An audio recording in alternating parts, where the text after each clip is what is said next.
Good morning, y'all. This week we are doing Nat Turner by Kyle Baker, which is a 2006 graphic novel based on a historical slave revolt that happened in 1831 in Southampton, Virginia. We're going to talk a little bit about the historical context in a moment, but I chose this novel partially because I do think that it falls firmly within the tradition of Mouse and also of Persepolis insofar as it deals with a kind of biographical figure, an important moment of time, and a historical trauma that resonates with the image text form of comics and is aided by that form of comics as well. So let's get into the background. So, as I said, it is a historical rebellion that happens in 1831. You can see from this this map that Southampton, Virginia is in the south and east portion of Virginia, right north of North Carolina, and not really that far from Kentucky, right? So where I grew up in Baltimore, here over to Louisville is about a 9-hour drive. So I'd imagine this is 10 or so. So it's not close, but it's also not that far away. And then within Southampton County, you can kind of map where the revolt led, where Nat led.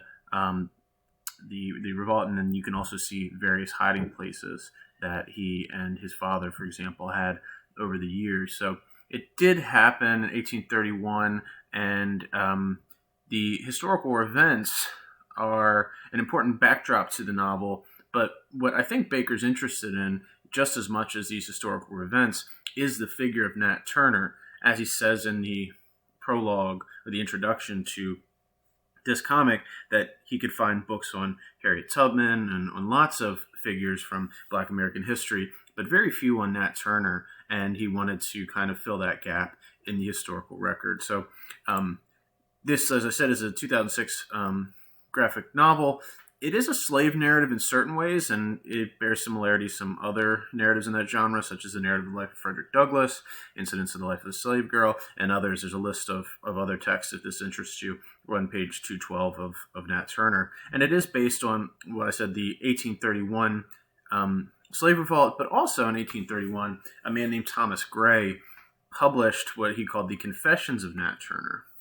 And we see a title page of that reproduced on page 10 of our novel. It is available for free online. You can read it, and the University of North Carolina has a free version of it there. And Thomas Gray was a white attorney who represented several slaves in the Nat Turner Rebellion. He's widely considered to be partisan in his version of history, and wanted to create a certain image of Nat Turner that may or may not have corresponded with reality. So, for example, a lot of folks think that Gray wanted to create an image of Nat Turner that questioned Nat Turner's sanity, and that has obvious kind of problems for how we think about the historical reality of the slave revolt. And I think that's partially why Kyle Baker wanted to retell this story as a kind of effort at recuperating parts of this history. So I encourage you to look through this, even if you don't read the whole thing, is just to kind of page through the Confessions of Nat Turner, because it's an important backdrop to the novel. Not only do we get the title page on page 10 of Nat Turner, but we also get excerpts from it throughout. And it is our primary historical record of the historical figure of Nat Turner and of the events that happened in 1831, even if we know that they are largely untrustworthy. It's what we have. Now, shifting to the graphic novel itself, we'll talk a bit about the style. It is mostly black and white. There's some sepia tones throughout, some kind of brown washing, it looks like to me. But it is fairly in the mold of Mouse and Persepolis and other texts like this, in that the choice is to render it largely in black and white. We have for the shading here what's called cross-hatching, which is a kind of labor-intensive pencil strategy for making depth, for giving depth to compositions. It also looks to me, and I'm not sure what Kyle Baker actually used here, but it does look like there are charcoals kind of strategies for drawing throughout the text as well. We also have various degrees of realism that I'll come to throughout this talk, and it is largely wordless. So we don't get a ton of exposition in language here. what we do is we have to rely on the images themselves. So I'd encourage you to kind of read this a few times, to allow yourself to spend some time with each page, to linger over each page, to read and reread sections, because it'll really deepen your appreciation of how much storytelling can be done without words, right? Some other features of the text is that there are, as I said, various degrees of realism. And part of the ways we get that is we get certain pages like this woodcut that is from 1831 called The Discovery of Nat Turner, is also reproduced on page 111 of the graphic novel. And throughout the graphic novel, if you notice, there are some scenes where it's pretty abstract. You can see those charcoal lines, that cross-hatching, as I said, and there's other moments, like when we see the various houses of the slave owners, that almost look photorealistic.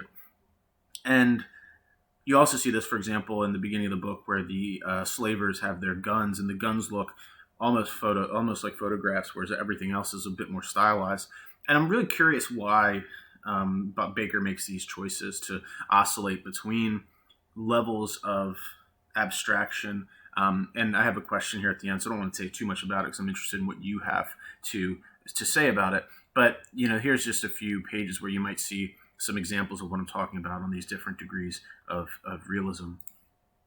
So before the Turner Rebellion, pages 11 to 57 of the story tell a kind of prehistory to the Confessions of Nat Turner, to the Thomas Gray piece.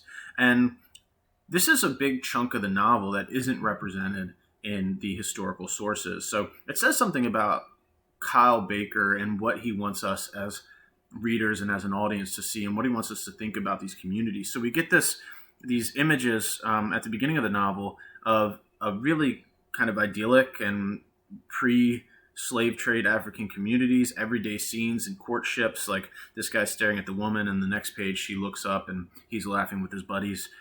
It's just a kind of everyday kind of scene that you might expect anywhere, right? Irrespective of place, that really kind of humanizes and gives us a sense of the absolute devastation that slavery wrought on these communities. And that is only deepened when we get to their depictions of what is called the Middle Passage. And the Middle Passage is a phrase that describes the kind of movement of slaves from Africa to various parts of North and Central and South America as part of the system of chattel slavery.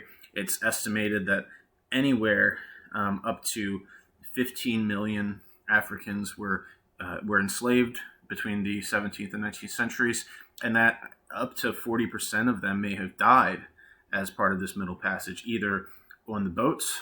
They suffered from diseases, from starvation, from smallpox, and then also, as the novel documents, there was suicide was a common strategy to try to get out of this horrible system, and a kind of refusal to eat, throwing oneself over the side. We see that depicted in the novel. So the novel gives us, for example, this is the woman who's, I believe, supposed to be Nat's mother, and that's one of the things that the novel does as well, is it doesn't really tell us who any character is concretely in this portion, in the kind of prehistory portion, the 11 to 57. So we have to put together we have to make some inferences. But I think this woman's supposed to be, this is where she's first caught, and she tries to throw herself over the edge of the cliff and is caught by the white slaver. And then later there's a baby who is caught as his mother tries to throw him overboard, and the white slaver catches him.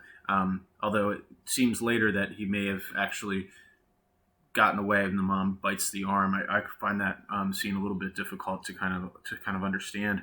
And I also think that this baby's supposed to be Nat Turner, but I'm not quite sure about that too. But this image of the fist is really interesting to me, because we have this white fist here, and it really kind of, to me, recalls the cover image. This cover image of Nat Turner, where we have the moon behind him, the sword in his hand, and notice that the sword is more higher level of realism, I think, than the fist is. And this fist, I think, is supposed to remind us of anti-fascist movements such as the Black Panther Party. It's been co-opted by the Black Lives Matter movement.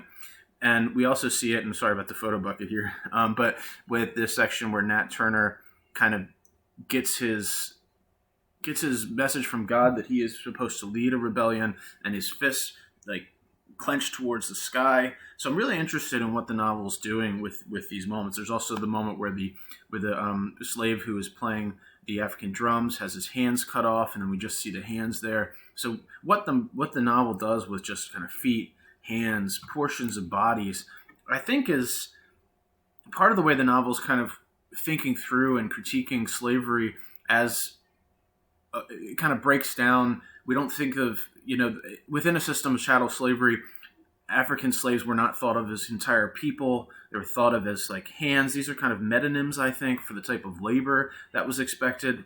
And so there's a lot of interesting things we might do when we think about different versions of hands and bodies and how they work in the novel. Another big motif in the novel is the sun and moon. And sorry for the quality of the image, it's terrible. But the sun and moon images do two things. I think they show us the passage of time, and then they also remind us that Nat Turner is supposed to have been given a sign of when he should arise and prepare to slay his enemies with their own weapons, and it's based on an eclipse, I believe. So all of these strategies that Baker uses, whether they're visual or otherwise, key us into the way that this text is mediated. And what I mean by that is that Kyle Baker's text, the one that you just read, is at least 4 steps removed from an original historical rebellion, from whatever happened in reality in 1831 in Southampton, Virginia. So what I mean by that is that for the first level, we have what actually happened. The second is what Nat Turner told to Thomas Gray, which we don't really know what that is. We weren't there. There was no recording technology.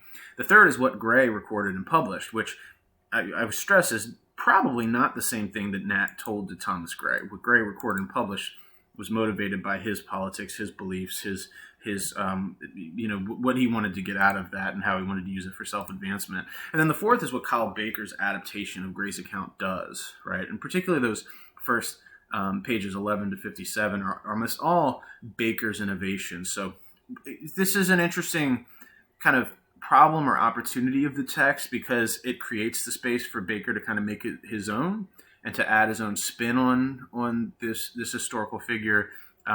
And reading that introduction or prologue that Baker writes could give us a kind of glimpse as to what his adaptation choices were. So, 2 big terms, intertextuality and allusion. I do think that Baker's intentionally alluding to Mouse through some of its stylistic choices. And like Mouse, I think Baker wants the reader to witness the events that he describes. He wants us to not get lost to history in the ways that it has, right, in a way that Nat Turner as a figure has been overshadowed by some other figures in the movement towards civil rights. It tries to, in my opinion, reproduce events more from Turner's perspective rather than Gray's. And like Mouse, it can be interpreted as a reclamation project or something that, is trying to assert the importance of an understudied or under kind of thought about figure in American history. So these are all things that you might think about as you are responding to the questions. I'll put them up here, but they'll also be on Blackboard. It's an important text. The original Thomas Gray's version, also an important text. I encourage you to think through them both as you write your responses to one of these questions. Enjoy the novel, and thanks for listening.